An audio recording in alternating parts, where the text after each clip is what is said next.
Hello friends, I am Professor Smita Jha from the Department of Humanities and Social Sciences, and we are doing the course on health and disability in humanities. And under this course, today I am going to discuss biomedical discourse in health humanities. I have also discussed some of the aspects of biomedical discourse in health humanity in the previous lecture. So let us see that what else can be discussed under this caption. So there is a term called medical nemesis. So what is this? So medical nemesis is a landmark concept introduced by the radical social critic and philosopher Ivan Illich in his 1975 book Medical Nemesis, The Expropriation of Health. Within the health humanities, Illich's work serves as a foundational text for critiquing how modern biomedical discourse does not just cure diseases, but actively harms society by turning the natural human conditions of suffering, aging, and dying into technical institutional problems. The central argument is medicalization as expropriation. Illich argued that industrialized medicine has crossed a threshold of utility. Beyond this point, the medical establishment creates more sickness than it heals. Biomedical discourse plays a vital role in this process by rewriting the human experience. It shifts the definition of health away from an individual's autonomous capacity to cope with reality, turning it into a passive state dependent on lifelong institutional and pharmaceutical management. Illich's three level of iatrogenesis is important to discuss in this regard. Illich used the term iatrogenesis, meaning doctor-induced harm, to categorize how unchecked biomedical dominance damages individuals and society. He broke this down into three distinct levels. The first is clinical iatrogenesis, physical harm. This is the most direct form of medical harm. It includes technical failures, drug side effects, hospital-acquired infections, and unnecessary surgeries. Within biomedical discourse, these are often minimized as acceptable statistical risks or collateral damage in the pursuit of a cure. Second is social iatrogenesis, institutional dependence. This occurs when biomedical discourse expands its boundaries to control everyday life. The medical system takes over natural life events, shifting the responsibility from the individual and community to the clinic. This happens through multiple of dimensions.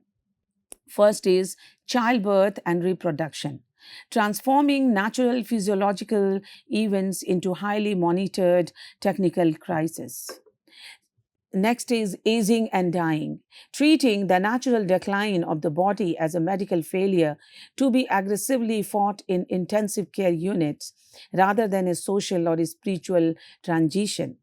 Third is the sick role, forcing people to become lifelong consumers of healthcare to legitimize their everyday distress. Coming to the third aspect, which is a structural, cultural iatrogenesis, loss of coping mechanisms. This is Illich's most profound critique. Cultural iatrogenesis happens when biomedical discourse completely destroys a society's traditional, philosophical, and personal ways of dealing with reality. By convincing people that only a professional can manage pain, grief, or vulnerability, medicine expropriates the human capacity to suffer autonomously. Death is no longer seen as an inevitable part of the human condition, but rather as a technical error or a breakdown of medical machinery. The health humanities alternatives talks about scholars in health humanities use medical nemesis to argue for a strategic retreat of medical authority. Rather than using biomedical discourse to pathologize every facets of human life, they advocate for first is reclaiming autonomy. encouraging patient-led movements, community care network, and palliative choices that prioritize comfort and dignity over technological intervention. Second is demarginalizing non medical vocabulary, validating artistic, philosophical, and spiritual expressions of suffering, ensuring that clinical charts do not completely silence the patient's personal voice. So, if we talk of the war metaphor, so the war metaphor is one of the most deeply entrenched linguistic frameworks within biomedical discourse. It frames medicine as a battlefield, the body as a war zone, diseases as invading enemies, and healthcare providers and patient as soldier. While though these military analogies are intended to motivate action, health humanities scholars argue that this aggressive framing creates unintended psychological, ethical, and clinical harms.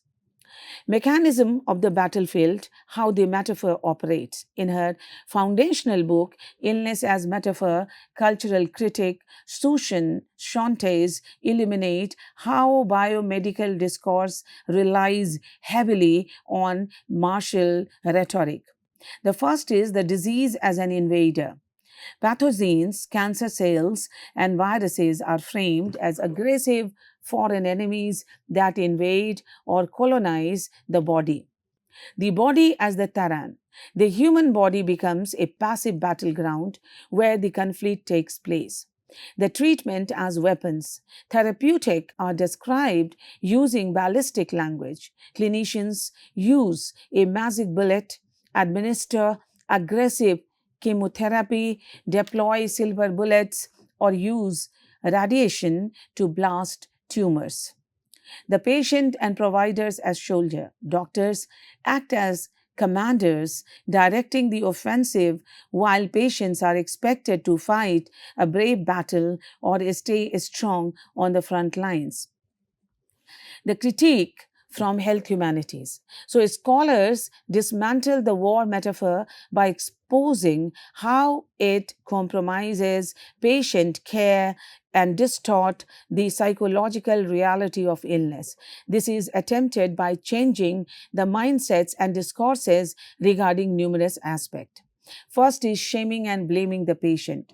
The most toxic consequence of the war metaphor occurs when a patient's condition worsens or becomes terminal. If health is a victory, then decline or health is linguistically framed as a personal defeat. Saying a patient lost their battle with cancer subtly implies that they lacked the willpower, strength, or courage to fight hard enough, converting a biological reality into a moral failure.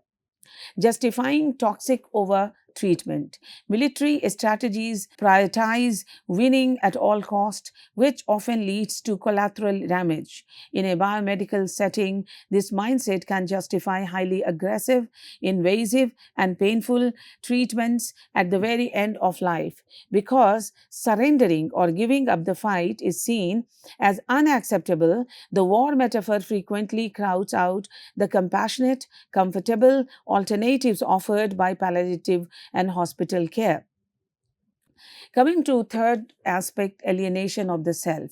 When a disease is an enemy inside the body, the patient is forced into a state of civil war against themselves. This is particularly damaging in autoimmune disorders where the immune system attacks healthy tissue, or oncology where the body's own mutate cell divide. The metaphor forces patients to hate and fear parts of their own physical bodies. The fourth one is the erasure of chronic reality. War metaphors are built for short, decisive engagements. Either win the war or you lose it. However, modern biomedicine deals heavily with chronic illness such as diabetes, fibromyalgia, or long COVID that cannot be cured or defeated. For these individuals, a metaphor of combat is exhausting and unsustainable. They require a language of management, adaptation, and coexistence. Coming to the alternative linguistic framework, and it is there that to dismantle the monopoly of martial language, the health humanities advocate for alternative metaphors that promote healing rather than fighting. Some of these metaphors are the journey metaphor, framing illness as a difficult terrain or a journey to be navigated. This shifts the focus from winning, losing to adapting, learning, and finding a way forward. Ecological metaphor, viewing the body as an ecosystem out of balance. Instead of destroying an invader, the goal becomes restoring harmony, cultivating the soil, the immune system, and nurturing resilience. Third is narrative textual metaphor, treating the illness as a complex chapter in a larger life story, allowing the patient to remain the author of their life rather than a foot soldier in a medical war. Other discourses in health humanities. So, within the health humanities, the scholars analyze multiple discourses, distinct systems of language, knowledge, and power that shape how we understand the human body, suffering, and medicine. While biomedical discourse is the dominant framework, it constantly interacts with, challenges, or silences several other major discourses. Here are the primary types of discourses studied in health humanities. The experiential narrative discourse. This discourse focuses on the first person subjective experience of being unwell, and the core elements are relying heavily on emotional vocabulary, metaphors, and storytelling. In a word, it is pathographies. Function, it prioritizes how an illness disrupts a person's identity, relationship, and daily life, explicitly rejecting the cold, detached metrics of a laboratory report. The institutional bureaucratic discourse. This is the operational language of modern corporate healthcare system, insurance companies, and a state legal framework. Core elements are using administrative jargon, efficiency matrices, cost benefits analysis, and compliance checklist. And the function is it treats the patient as a consumer, a client, or a risk factor, often prioritizing economic sustainability and liability management over compassionate clinical care. Third is the ethical philosophical discourse. This discourse examines moral responsibilities, human rights, and core value embedded within healthcare practices. And the core elements are relying on concepts like autonomy, beneficence, epistemic justice, and bodily self determination. And the function, it critiques biomedical practices by asking not just can we perform this medical intervention, but should we, interrogating the moral boundaries of technological power. The next one is the socio-political structural discourse. This framework analyzes how systemic inequalities, political decisions, and economic status dictate health outcome. And the core elements are using concepts like systemic racism, structural violence, intersectionality, and the social determinants of health. Function, it shifts the conversation away from individual biological failure, pointing out how poverty, environmental neglect, and discrimination are the actual root causes of physical illness. The next one is the cultural and spiritual discourse. This discourse encompasses non Western traditions, religious framework, and community specific belief system regarding healing and mortality. And the core elements using ideas of ancestral wisdom, holistic balance like QI or dosas, karmic paths, or spiritual transition. Function, it challenges the secular Cartesian divide of Western medicine by insisting that mental, physical, and spiritual health are inextricably linked. Coming to the aesthetic artistic discourse, this discourse utilizes creative mediums such as poetry, visual art, comics, and graphic medicine and performance to articulate the unquantifiable aspects of suffering. Core elements are relying on visual imagery, non-linear timelines, abstract symbols, and emotional resonance. And the function, it steps in where formal language completely fails, allowing patients and caregivers to process trauma, dementia, and grief through sensory expression. While the health humanities are well known for critiquing biomedicine, biomedical discourse itself is critically important to the field. The health humanities do not seek to eliminate scientific language. Instead, they treat it as an essential object of study. Understanding biomedical discourse is vital because it provides the technical foundation, the ethical boundaries, and the shared vocabulary that allows humanists and clinicians to collaborate effectively. Why biomedical discourse is essential to health humanities? It establishes a shared ground for collaboration. For health humanities to influence modern medicine, scholars must be fluent in the language of clinicians. The importance is understanding biomedical terms like oncogene, neuroplasticity, or palliative index allows humanists to engage directly with doctors, nurses, and policymakers. The result, it transforms the humanities from an outsider critique into an active, trusted partner inside the hospital room and medical school classroom. It provides the raw material for narrative translation. Biomedical discourse acts as a catalyst for human storytelling. A cold clinical diagnosis is often the exact trigger for a profound personal narrative.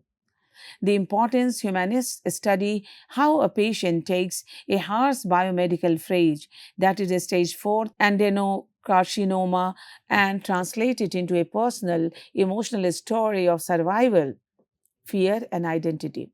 The result is that without the precise, concrete anchor of biomedical facts, the human stories of illness would lack their real world urgency and situational context.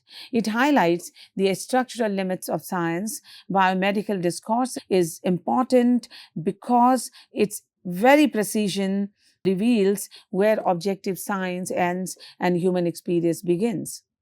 And the importance is by mapping what biomedicine can say. Humanists can clearly point out what it cannot say, that is, describing the anxiety of a panic attack. It powers ethical and regulatory framework. Modern bioethics relies heavily on a precise understanding of biomedical language to protect human rights. And the importance that humanists use their training to dissect the language of informed consent forms, clinical trials, and organ transplant protocols. And the result is they ensure that highly complex technical discourse does not obscure ethical violations, hidden biases, or corporate exploitations of vulnerable population, and driving institutional change that speaks of ultimately the importance of biomedical discourse lies in its capacity to be improved when health humanities scholars study clinical language. They do not just point out flaws, they work to optimize it. This intersection drives crucial changes in healthcare, refining diagnostic manuals, pushing for changes in text like the DSM, Diagnostic and Statistical Manual of Mental Disorders, to ensure clinical labels do not unintentionally stigmatize patient, improving risk communication, helping epidemiologists and public health officials translate complex biomedical data into clear, compassionate, and culturally sensitive messaging during health crisis. Modern bioethics discourses in health have expanded significantly beyond traditional hospital ethics to address global crises, advanced technology, systemic injustices. While classical bioethics focused primarily on four core principles: autonomy, beneficence, non malfeasance, and justice, contemporary discourse examines how these principles operate in a highly commercialized and technologically volatile world. So the core areas of modern bioethical discourse is digital health, AI, artificial intelligence, and algorithmic bias. The integration of artificial intelligence and machine learning is diagnostics has introduced a major new discourse regarding accountability and fairness. First, the concern. Artificial intelligence models are often trained on data sets that underrepresent racial minorities, women, or low income populations. The ethical dilemma: This creates algorithmic bias, leading to misdiagnosis or unequal resource allocation. The discourse shifts from individual clinician error to systematic software accountability. Epistemic injustice and inclusive care. Modern bioethics increasingly focuses on who is believed in medical encounters, analyzing the intersection of power and knowledge. And the concern is patients from marginalized backgrounds, particularly women, minority groups, and disabled individuals, frequently have their physical pain dismissed as psychological or exaggerated by clinicians. And the ethical dilemma, this represents an ethical violation of justice. As scholars advocate for epistemic humility, requiring clinicians to treat a patient's live testimony as a vital source of truth alongside lab data. Gene editing and transhumanism. The rise of accessible gene editing technologies like CRISPR-Cas9 has pushed discourse past therapeutic recovery into the realm of human enhancement. And the concern is using genetic modification to alter the human germline for cosmetic, intellectual, or physical enhancement. The ethical dilemma that this risks creating a genetic divide where only healthy individuals can afford to biologically optimize their children, permanently hard coding socioeconomic inequality into human biology. Then, global health justice and allocation. Contemporary bioethics moves past local clinic ethics to examine international policy and the unequal distribution of health resources. And the concern, the structural hoarding of life saving vaccines, therapeutics, and medical equipment by wealthy nations during global health crisis. The ethical dilemma, this discourse challenges corporate pharmaceutical monopolies and patent laws, arguing that healthcare is a universal human right rather than a market commodity driven by profit. If we talk of engaging the health humanities, scholars use health humanities to ensure these modern bioethical discourses do not become abstract academic debate. By utilizing narrative bioethics, humanists study the personal stories of those affected by artificial intelligence, misdiagnosis, genetic profiling, or clinical neglect. This ensures that policy decisions are deeply grounded in the emotional and physical realities of human suffering.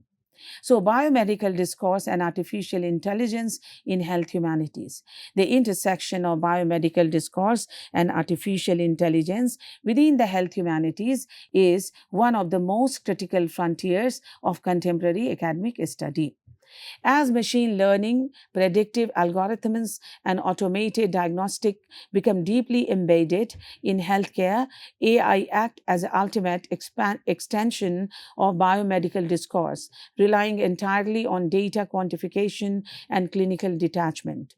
The health humanities analyze how artificial intelligence shifts clinical power, rewrites medical language, and impacts the human experience of illness through several distinct lenses. And these are the automation of the clinical gaze. Philosopher Michel Foucault's concept of the clinical gaze describes how doctors separate a patient's biological pathology from their personal identity. Artificial intelligence automates the accelerate this gaze. The critique: when a diagnostic algorithm review an X-ray or skin lesion, it processes data entirely detached from the human being. The linguistic shift, biomedical discourse shift from human clinical terms to computational variables, that is, neural net probabilities, algorithmic weights, or data vectors. This deepens the psychological distance between the patient's lived experience and the source of clinical authority. Algorithm bias and automated epistemic injustice. So, biomedical discourse has historically used young, white, male bodies as the universal standard for medical text. When artificial intelligence models are trained on these historically exclusionary data archives, they hard code these biases into software.